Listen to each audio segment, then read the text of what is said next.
Tonight, turbulent times. Scenes like this one from a protest last month at Tolman High School, not unlike other clashes that have played out across the country over the past year.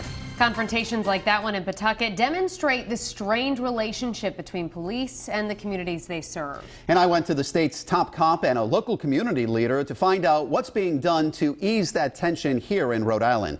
It's a story you'll see only on Eyewitness News.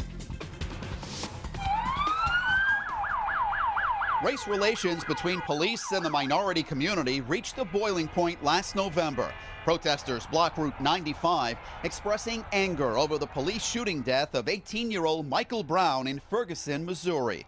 In the end, 6 were arrested in the wake of the Providence protest. These young people, they have not learned how to express themselves just yet. Kobe Dennis heads up Project Night Vision, aimed at providing at-risk teens in Providence with a safe and active learning environment. I'm a black man that is not afraid to tell black people we have to check ourselves. Do we need to hold others accountable? Yes, but we also need to hold ourselves accountable as well.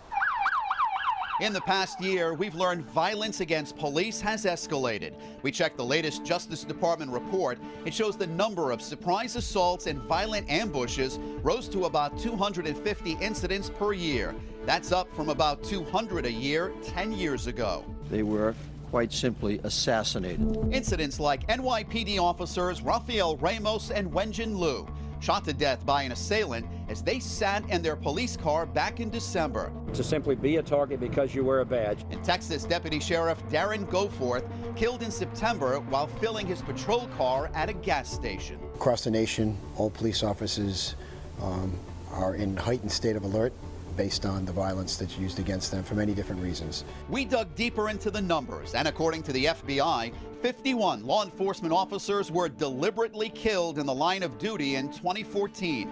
That's an 83% increase from 2013, when 27 police officers were killed.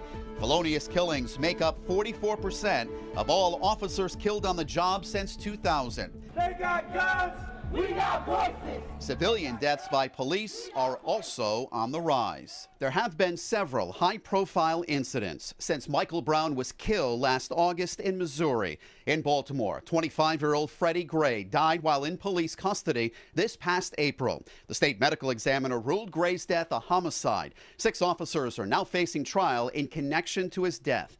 That same month in South Carolina, video shows 50-year-old Walter Scott shot in the back by a police officer while apparently running away. That officer is now facing a murder charge. According to FBI statistics, police nationwide fatally shot at least 461 felony suspects in 2013. That's the most in 2 decades. That number could be higher, though, because the FBI does not require law enforcement to report officer-involved shootings. However, Rhode Island does report these incidents. Kobe Dennis says reducing tension on both ends comes down to training and community involvement, putting a face with a name, and hopefully making it something like a friendship. I don't believe that a lot of police officers realize young kids right now are not looking at them as heroes.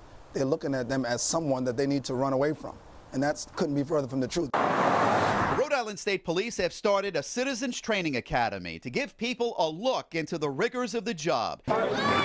In Providence, police and city officials revived a midnight basketball league this summer to connect them with the cops they might see in the streets. There's almost 1 million police officers in the country. Of course, we're going to have people that make mistakes, but the public has to know that we pay attention to those mistakes and make sure that we rectify them, whatever process may take. Colonel O'Donnell and Kobe Dennis both tell me that it comes down to better communication, training, and respect by both sides. They say creating community programs will also help keep the peace. And there is more on turbulent times on our website. You can go and find a clickable database of police-involved shootings and officer homicides over the past 5 years. It's all on our website, WPRI.com. And coming up tomorrow, we're taking a look at the nationwide push to make sure that every deadly clash between police and civilians goes reported. Turbulent Times continues on Eyewitness News tomorrow morning.